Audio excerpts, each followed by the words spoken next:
Hello दोस्तों, मैं किफ़न स्वागत करता हूं अपने इफ़ डेली करंट अफेयर्स के यूट्यूब चैनल पर।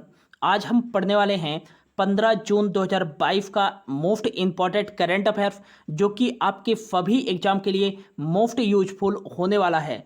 तो लास्ट तक बने रहिएगा। यदि नए हैं तो प्लीज़ दोस्तों चैनल को सब्सक्राइब जरूर कर लीजिएगा। तो चलिए स्टार्ट एक करते हैं। आज का जो पहला क्वेश्चन है वो है, हाल ही में खेलो इंडिया यूथ गेम 2021 में सर्वाधिक स्वर्ण पदक किस राज्य की टीम ने जीता है? तो इसका जो राइट आंसर हो जाएगा, हाल ही में जो है खेलो इंडिया यूथ गेम 2021 में जो है इसका चौथा संस्करण आयोजित किया गया और इसमें जो है हरियाणा राज्य की टीम ने जो है सर्वाधिक गोल्ड मेडल जीता है। और यहाँ पे जो है दोस्तों आपके एग्जाम में एक नंबर का क्वेश्चन पूछा ही जाएगा। ये 100% पॉसिबिलिटी है दोस्तों खेलो इंडिया यूथ गेम से, ये याद रखिएगा। इसीलिए इसको अच्छे से पढ़ना है। तो याद रखिएगा कि खेलो इंडिया यूथ गेम 2021 में सर्वाधिक स्वर्ण पदक हरियाणा राज्य की टीम ने जीता है। खेलो इंडिया यूथ गेम का 2021 में कौन सा संस्करण आयोजित किया गया है? तो ये चौथा संस्करण आयोजित किया गया है। पदक तालिका में नंबर 1 पर रहा हरियाणा राज्य। हरियाणा राज्य ने जो है टोटल कितने पदक जीते हैं? तो टोटल जो है 135 पदक जीते हैं। और बात करें गोल्ड मेडल कितने जीते हैं, तो 52 गोल्ड मेडल जीते हैं। सिल्वर मेडल की बात करें तो हरियाणा राज्य की टीम ने जो है 39 सिल्वर मेडल जीते हैं। और बात करें ब्रॉन्ज मेडल की तो इन्होंने जो है 46 ब्रॉन्ज मेडल जीते हैं। और पदक तालिका में नंबर 1 पर रहा खेलो इंडिया यूथ गेम 2021 के चौथे संस्करण में हरियाणा राज्य। दूसरे नंबर पर रहा महाराष्ट्र राज्य की टीम और इन्होंने जो है टोटल खेलो इंडिया यूथ गेम 2021 के चौथे संस्करण में जो है 125 मेडल जीते हैं। और थर्ड नंबर पर कौन सा राज्य रहा? तो थर्ड नंबर पर रहा कर्नाटका राज्य। इन्होंने जो है टोटल 67 जो है मेडल जीतकर जो है पदक तालिका में खेलो इंडिया यूथ गेम 2021 के चौथे संस्करण में तीसरे नंबर पर रहा कर्नाटक राज्य की टीम, ये याद रखेगा। अब खेलो इंडिया यूथ गेम 2021 के बारे में जो एक की पॉइंट है, जो इंपॉर्टेंट क्वेश्चन आपके एग्जाम में बन सकते हैं, उनसे रिलेटेड जो है एक की पॉइंट देख लेते हैं। तो सबसे पहला जो है खेलो इंडिया यूथ गेम 2021 का आयोजन कब से कब तक किया गया? तो ये याद रखना है कि 4 से 13 जून के बीच जो है खेलो इंडिया यूथ गेम 2021 के चौथे संस्करण का आयोजन किया गया। इसका कौन सा संस्करण था? तो ये 4th संस्करण था। मेजबान कौन सा राज्य था? तो ये हरियाणा के पंचकुला में जो है खेलो इंडिया यूथ गेम 2021 के चौथे संस्करण का आयोजन किया गया, ये याद रखिएगा। मोस्ट इंपॉर्टेंट है, ये क्वेश्चन पूछा जा सकता है। अगला जो इसमें विजेता टीम रही वो हरियाणा राज्य की जो है टीम रही। दूसरे नंबर पर महाराष्ट्र और तीसरे नंबर पर रहा कर्नाटक। और अगला इसमें कुल कितने टीमों ने जो है भाग लिया था? तो 37 टीम ने भाग लिया था। और कुल कितने खेलों को शामिल किया गया था खेलो इंडिया यूथ गेम 2021 के चौथे संस्करण में? तो 25 खेलों को शामिल किया गया था। शुभंकर मोस्ट इंपॉर्टेंट है कि खेलो इंडिया यूथ गेम 2021 के चौथे संस्करण का शुभंकर क्या था? तो ये धाकड़ शुभंकर था। मोस्ट इंपॉर्टेंट, ये याद रखेगा। और कुछ हिस्ट्री पे जाते हैं खेलो इंडिया यूथ गेम का, तो याद रखेगा कि खेलो इंडिया यूथ गेम का पहला संस्करण कब आयोजित किया गया था? तो ये 2018 में कहाँ आयोजित किया गया था? तो दिल्ली में आयोजित किया गया था। और खेलो इंडिया यूथ गेम का जो दूसरा संस्करण आयोजित किया गया था वो 2019 पुणे में आयोजित किया गया था, पुणे महाराष्ट्र में। और खेलो इंडिया यूथ गेम का जो तीसरा संस्करण आयोजित किया गया था वो 2020 गुवाहाटी में आयोजित किया गया था। और खेलो इंडिया यूथ गेम 2021 का चौथे संस्करण का आयोजन हरियाणा के पंचकुला में आयोजित किया गया है। और याद रखिएगा मोस्ट इंपॉर्टेंट, ये भी जो है क्वेश्चन पूछा जा सकता है आपके एग्जाम में कि खेलो इंडिया यूथ गेम का जो है 5वां संस्करण 2022 में कहाँ आयोजित किया जाएगा? तो ये भोपाल मध्य प्रदेश में आयोजित किया जाएगा। मोस्ट इंपॉर्टेंट है, ये याद रखेगा।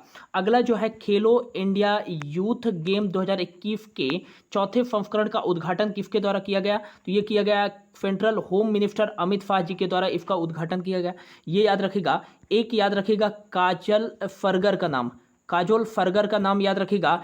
ये जो है खेलो इंडिया यूथ गेम में जो है गोल्ड मेडल जीतने वाली पहली जो है खिलाड़ी बनी है। खेलो इंडिया यूथ गेम के 2021 के चौथे संस्करण में पहला गोल्ड मेडल किसने जीता है? तो ये काजल फरगल ने जीता है। ये कहाँ से है? महाराष्ट्र राज्य से बिलोंग करते हैं और ये भारोत्तोलन की एक खिलाड़ी हैं, ये याद रखिएगा, मोस्ट इंपॉर्टेंट है। तो इतना आपको याद रखना है। खेलो इंडिया यूथ गेम से क्वेश्चन जो पूछेगा यहीं से पूछेगा, ठीक है ना।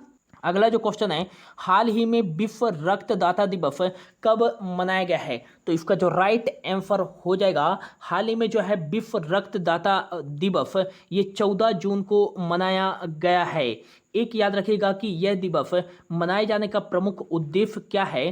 तो रक्त समूह के बारे में जागरूकता बढ़ाने के लिए एवं रक्तदाताओं को इस नेक काम के लिए धन्यवाद देने के लिए जो है हर वर्ष 14 जून को विश्व रक्तदाता दिवस मनाया जाता है। अच्छा, 14 जून को ही क्यों मनाया जाता है? क्योंकि रक्त समूह की खोज किसके द्वारा की गई थी? तो ये कार्ल लैंडस्टीनियर के द्वारा जो है इसकी खोज की गई थी और इन्हीं की जयंती के अवसर पर, इनका जन्म जो हुआ था 14 जून 1868 को, और इन्हीं की जयंती के अवसर पर जो है 14 जून को विश्व रक्तदाता दिवस मनाया जाता है। कार्ल लैंडस्टीनियर को जो है इसकी खोज के लिए 1930 में जो है नोबेल पुरस्कार से भी सम्मानित किया गया था, मेडिसिन का नोबेल पुरस्कार दिया गया था।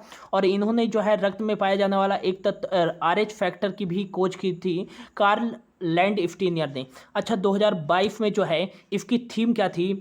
तो याद रखिएगा कि विश्व रक्तदाता दिवस की 2022 में थीम क्या थी? तो ये थी donating blood is an act of solidarity, join effort and save life. ये जो थी 2022 में विश्व रक्तदाता दिवस की थीम थी। अच्छा, एक क्वेश्चन काफ़ी बार पूछा जाता है कि कौन सा रक्त सर्वदाता है? कौन सा रक्त समूह जो है सर्वदाता है? तो सर्वदाता है तो ये है ओ ब्लड ग्रुप जो है ये सर्वदाता है। और एक पूछा जाता है कौन सा रक्त समूह सर्वग्राही है? तो ये याद रखिएगा, सर्वग्राही जो हो जाएगा AB ब्लड ग्रुप हो जाएगा। ये काफ़ी मोस्ट इंपॉर्टेंट है, काफ़ी बार जो है क्वेश्चन पूछा जाता है। अब ये जो है दोस्तों, ये जून माह का इंपॉर्टेंट डेज है। तो अब तक जून माह में जो इंपॉर्टेंट डेज बनाए जा चुके हैं उनके बारे में देख लेते हैं। तो याद रखिएगा कि 1 जून को कौन सा इंपॉर्टेंट डेज बनाया गया है? तो ये बनाया गया है विश्व दुग्ध दिवस मनाया गया है, ये याद रखेगा। और 1 जून को ही मनाया गया है ग्लोबल डे ऑफ पेरेंट्स, ये याद रखेगा। अगला जो है 2 जून को तेलंगाना राज्य का स्थापना दिवस मनाया गया है, ये याद रखेगा। अगला जो है ये याद रखेगा 3 जून को विश्व साइकिल दिवस मनाया गया है, कब? ये 3 जून को मनाया गया है, ये याद रखेगा। अगला जो है 5 जून को मोस्ट इंपॉर्टेंट, 5 जून को बनाया गया है विश्व पर्यावरण दिवस, वर्ल्ड इन्वायरमेंट डे बनाया गया है विश्व पर्यावरण दिवस। इसकी थीम क्या थी? तो ओनली ऑन अर्थ जो थी 2022 में इसकी थीम थी। अगला जो आता है वो 6 जून आता है। 6 जून को 2 इंपॉर्टेंट डेज बनाए गए हैं। एक तो आ जाएगा विश्व कीट दिवस 6 जून को बनाया गया है, और एक 6 जून को ही बनाया गया है संयुक्त राष्ट्र का रूसी भांफा दिवस, ये याद रखिएगा। अगला जो आता है 7 जून को कौन सा इंपॉर्टेंट डेज बनाया गया? तो ये याद रखिएगा 7 जून को बनाया गया है विश्व खाद्य सुरक्षा दिवस, वर्ल्ड फूड सेफ्टी डे, विश्व खाद्य सुरक्षा दिवस 7 जून को। और यदि ऐसा पूछा जाए कि विश्व खाद्य दिवस कब मनाया जाता है तो ये 16 अक्टूबर को, और राष्ट्रीय खाद्य दिवस कब मनाया जाता है? 24 अक्टूबर को मनाया जाता है। अगला याद रखिएगा 8 जून को मनाया गया है विश्व महासागर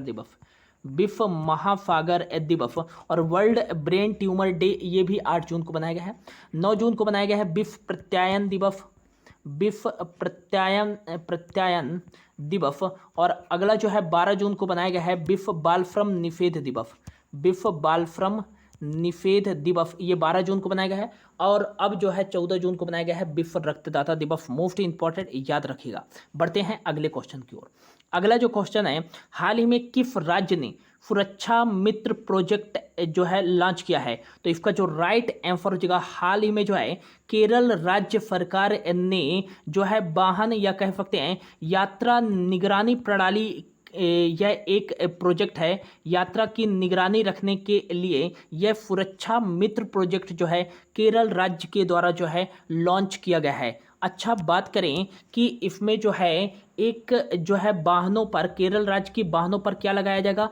केरल राज्य की वाहनों पर जो है VLTD कहे व्हीकल लोकेशन ट्रैकिंग डिवाइस लगाया जाएगा वाहनों पर, और इसके माध्यम से यदि कोई भी जो है वाहन चालक तेजी से जो है गाड़ी चलाता है तो उसका जो है अलर्ट एक एसएमएस के माध्यम से वाहन मालिक तक पहुंच जाएगा, जिससे जो है दुर्घटना को कम किया जा सकता है। और इसी को कहा गया है सुरक्षा मित्र प्रोजेक्ट, जो कि केरल राज्य सरकार ने लॉन्च किया है। यात्रा मतलब कि वाहनों का निगरानी रखने के लिए यह जो है एक प्रोजेक्ट है, सुरक्षा मित्र प्रोजेक्ट है। केरल राज्य सरकार ने जो है सुरक्षा मित्र प्रोजेक्ट लॉन्च किया है। तो केरल जो है इंडिया के मैप पे यहाँ पर स्थित है। इसकी उत्तरी सीमा कर्नाटक के साथ लगती है, इसकी पश्चिमी सीमा तमिलनाडु के साथ लगती है, इसकी दक्षिणी सीमा भी तमिलनाडु के साथ और लक्षद्वीप के साथ लगती है, और इसकी पश्चिमी सीमा अरेबियन सी के साथ लगती है।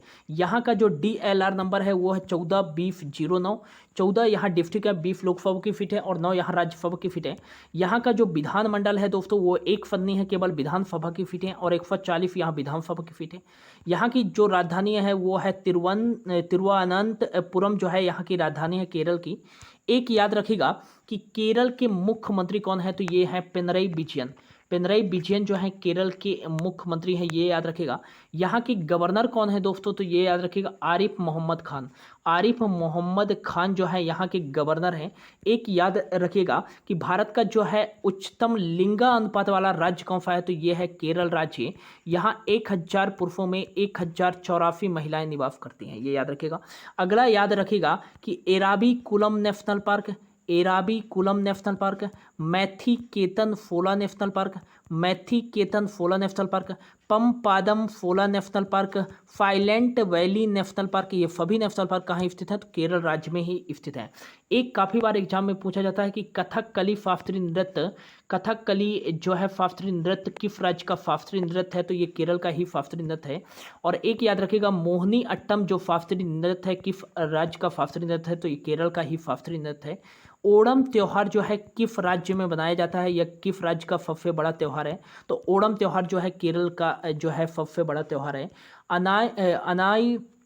अनाई मुदी जो है ये दक्षिण भारत का सबसे ऊंचा पर्वत है और इसे दक्षिण भारत का एवरेस्ट भी कहा जाता है, जिसकी जो टोटल ऊंचाई है वो 2695 मीटर है। ये भी आपको याद रखना है।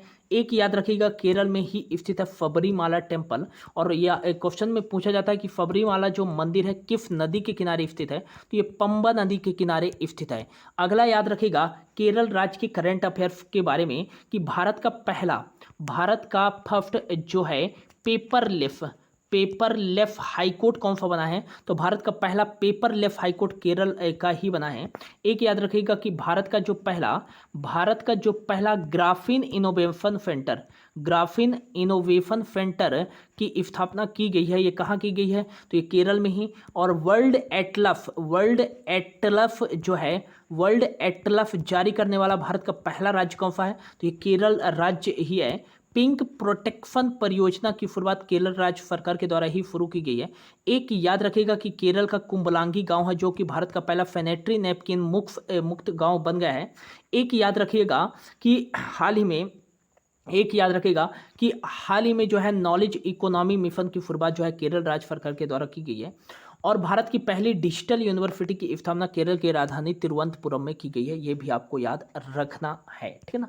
अगला जो क्वेश्चन है, हाल ही में किस राज्य सरकार ने फ्रूट्स सॉफ्टवेयर लॉन्च किया है, तो इसका जो राइट आंसर जगह हाल ही में जो है कर्नाटक राज्य सरकार ने सभी सरकारी योजनाओं का जो लाभ है आसानी से जो है किसानों तक पहुंचाने के लिए और सभी भूमि रिकॉर्ड के माध्यम से एकीकृत प्रणाली को विकसित करने के लिए जो है कर्नाटक राज्य सरकार ने फ्रूट्स सॉफ्टवेयर लॉन्च किया है।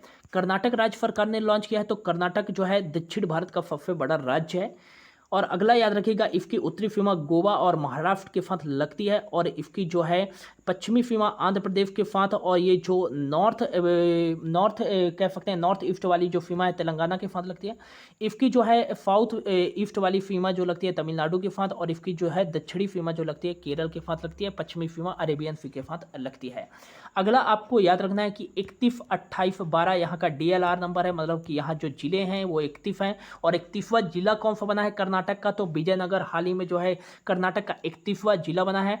28 जो है लोकसभा की सीट है, और 12 जो है ये राज्यसभा की सीटें हैं। 75 यहाँ विधान परिषद की सीटें हैं। 224 यहाँ विधानसभा की सीटें हैं, ये भी आपको याद रखना है। केरल की राजधानी बेंगलुरु है, बेंगलोर कह सकते हैं, यहाँ की राजधानी है। यहाँ के मुख्यमंत्री जो है बसवराज बोमई है, बसवराज बोमई है। और एक याद रखिएगा, यहाँ के जो राज्यपाल हैं वो कौन है, तो थावर चंद गहलोत जो हैं यहाँ के राज्यपाल हैं, ये याद रखिएगा। अम्फी नेशनल पार्क, अम्फी नेशनल पार्क, अम्फी national park, Bandipur national park, Kudremukh national park और नागरहोल नेशनल पार्क, ये सभी नेशनल पार्क कहाँ स्थित है, तो कर्नाटक राज्य में ही स्थित है।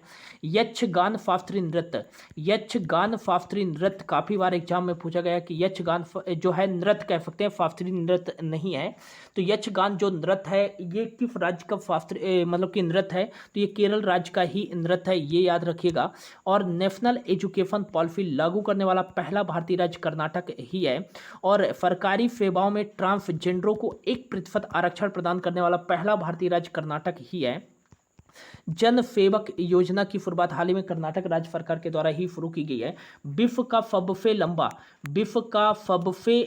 प्लेटफॉर्म कहाँ बनाया गया है, तो ये कर्नाटक का हुबली जो है प्लेटफॉर्म को बनाया गया है, जो कि 1505 मीटर है, और ये विश्व का सबसे लंबा प्लेटफॉर्म बन गया है। कर्नाटक के होयसला मंदिरों को जो है यूनेस्को की अस्थायी सूची में शामिल किया गया है, ये भी आपको याद रखना है, इंपॉर्टेंट है, ठीक है ना। अगला जो क्वेश्चन है, हाल ही में प्रत्येक सिगरेट पर लिखित चेतावनी पेश करने वाला दुनिया का पहला देश कौन सा बना है, तो याद रखिएगा कनाडा जो है प्रत्येक सिगरेट पर लिखित चेतावनी पेश करने वाला दुनिया का पहला देश बन गया है।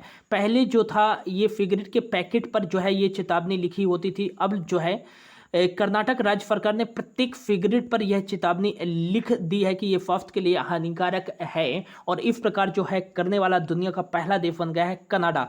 कनाडा की जो राजधानी है वो है ओटावा, और यहाँ कनेडियन डॉलर करेंसी चलती है। जस्टिन ट्रूडो जो है यहाँ के प्राइम मिनिस्टर हैं, और कनाडा से याद रखिएगा यह क्षेत्रफल के अकॉर्डिंग दुनिया का दूसरा सबसे बड़ा देश है, और पहला जो सबसे बड़ा देश है वो है रशिया, ये भी आपको याद रखना है, ठीक है ना। अगला जो क्वेश्चन है, हाल ही में किस देश ने 2028 में निरंतर बिजली प्राप्त करने के लिए अंतरिक्ष में सौर ऊर्जा संयंत्र शुरू करने की योजना का प्रस्ताव रखा, तो ये याद रखेगा कि हाल ही में जो है चीन ने जो है 2028 से निरंतर बिजली प्राप्त करने के लिए अंतरिक्ष में सौर ऊर्जा संयंत्र शुरू करने के प्रस्ताव की जो है योजना रखा है, और 2030 तक जो है इसे पूरा करने की जो है लक्ष्य रखा है। 2025 तक यहाँ पे जो है 1 मेगावाट जो है सौर क्षमता स्थापित किया जाएगा, और यहाँ जो है अंतरिक्ष में जो है धरती से जो है 400 किलोमीटर की दूरी पर अंतरिक्ष से एक जो है वायरलेस पावर ट्रांसमिशन का जो है परीक्षण भी किया जाएगा चीन के द्वारा, ये याद रखिएगा। और इस प्रकार जो है प्रस्ताव रखा है चीन सरकार ने। चीन की जो राजधानी है वो है बीजिंग। रेनमिनबी यहाँ करेंसी चलती है। भारत और चीन की सीमा जो है किस नाम से जानी जाती है, तो मैकमोहन लाइन के नाम से जानी जाती है। Hand in hand exercise Bharat और चीन के बीच आयोजित किया जाता है। शी जिनपिंग जो है यहाँ के प्रेसिडेंट हैं, ये भी आपको याद रखना है, काफ़ी इंपॉर्टेंट हो जाता है। अगला जो क्वेश्चन है, हाल ही में सऊदी अरब को पछाड़कर भारत का दूसरा सबसे बड़ा तेल आपूर्तिकर्ता वाला देश कौन सा बना है, तो ये याद रखिएगा हाल ही में जो है सऊदी अरब को पछाड़कर भारत का दूसरा सबसे बड़ा तेल आपूर्तिकर्ता वाला जो देश बना है वो बन गया है रशिया। रशिया से जो है मई 2022 में जो है भारत ने 25 मिलियन बैरल जो है तेल खरीदा है, और इस प्रकार से जो है सऊदी अरब को पछाड़कर रशिया जो है भारत का दूसरा सबसे बड़ा जो है तेल जो है आपूर्तिकर्ता वाला देश बन गया है। पहले नंबर पे है इराक, ये याद रखिएगा। और इसी के साथ भारत जो है चीन और अमेरिका के बाद जो है दुनिया का तीसरा सबसे बड़ा तेल उपभोक्ता वाला देश भी बन गया है, ये याद रखिएगा। अगला रशिया के बारे में बात करें तो यहाँ के प्रेसिडेंट हैं व्लादिमीर पुतिन। मिखाइल मिशुस्तिन यहाँ के पीएम हैं। ड्यूमा यहाँ की जो है पार्लियामेंट का नाम है। इंद्रा एक्सरसाइज जो है भारत और रशिया की सेना के बीच आयोजित किया जाता है। जिरकॉन हाइपरसोनिक क्रूज मिसाइल का परीक्षण किसके द्वारा किया गया है? तो रशिया के द्वारा ही किया गया है, ये भी आपको याद रखना है। और आज का जो लास्ट क्वेश्चन है, हाल ही में सांग्रीला जो है डायलॉग का आयोजन कहाँ किया गया है? तो ये याद रखिएगा कि यह एशिया के जो है एक रक्षा सम्मेलन है। इसमें सभी जो है देशों के रक्षा प्रतिनिधि भाग लेते हैं और अपने देश की रक्षा के एक दूसरे से बहस करते हैं। और याद रखिएगा कि ये सांग्रीला डायलॉग का आयोजन कहाँ किया गया है? तो सिंगापुर में किया गया है, ये याद रखिएगा। इसका यह 19वां संस्करण आयोजित किया गया है। इसमें 40 जो है देशों के प्रतिनिधियों ने जो है भाग लिया था, ये याद रखिएगा। सिंगापुर की राजधानी सिंगापुर सिटी है। सिंगापुरियन डॉलर यहाँ करेंसी चलती है, ये याद रखेगा। भारत और सिंगापुर के बीच में जो है फिम्बेक्स एक्सरसाइज का आयोजन किया जाता है। कौन सी एक्सरसाइज का आयोजन किया जाता है? फिम्बेक्स एक्सरसाइज का आयोजन किया जाता है। और एक होता है फिटमैक्स। ये फिटमैक्स एक्सरसाइज जो है दोस्तों, ये भारत, थाईलैंड और सिंगापुर सेना के बीच आयोजित किया जाता है, जबकि फिम्बेक्स एक्सरसाइज भारत और सिंगापुर की सेना के बीच आयोजित किया जाता है। तो होप दोस्तों ये जो है आज का करंट अफेयर्स का सेशन आपको अच्छा लगा होगा। यदि आपने मुझे इंस्टाग्राम पे फॉलो नहीं किया तो ये मेरी इंस्टा आईडी है KifanGF9। यहाँ पर जो है आप मुझे फॉलो कर सकते हैं। यहाँ डेली एक शॉर्ट करंट अफेयर्स की वीडियो भी मैं डाउनलोड मतलब कि करता हूँ, ठीक है ना। Thank you so much for your watching.